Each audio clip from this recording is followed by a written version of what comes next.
Salut à tous, bienvenue sur Afromédia, votre chaîne pour décrypter l'avenir de l'Afrique. Aujourd'hui, on parle d'un sujet qui peut changer la donne pour notre continent, le financement des infrastructures. L'Africa Finance Corporation vient de sortir un rapport brûlant sur le commentaire l'Afrique peut utiliser ses propres ressources pour construire des routes, des centrales électriques et bien plus.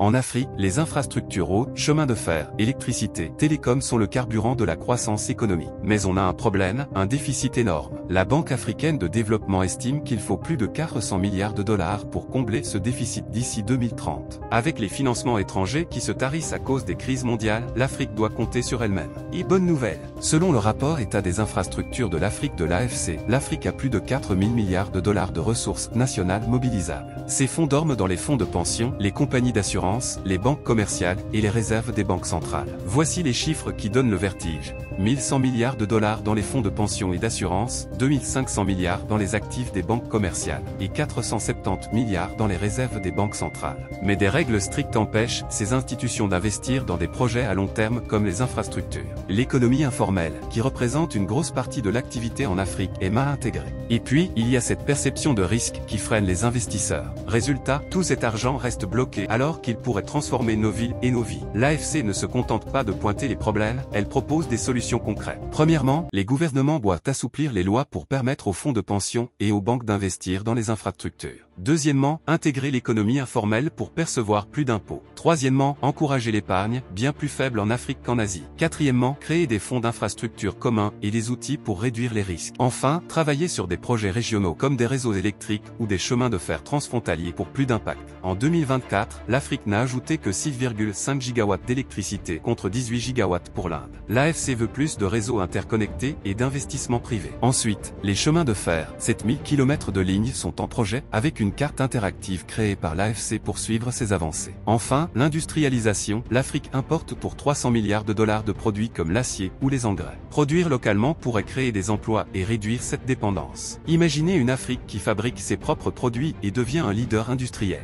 Ce rapport de l'AFC nous montre que l'Afrique a tout pour réussir, l'argent, les idées et une énergie incroyable. Mais il faut des réformes, de l'innovation et de la collaboration pour transformer ces ressources en routes, en électricité, en opportunités. Alors, à nous de jouer. Quelles sont vos idées pour accélérer le développement de l'Afrique? Dites-le nous en commentaire, abonnez-vous à Afromédia pour ne rien rater et partagez cette vidéo pour inspirer d'autres.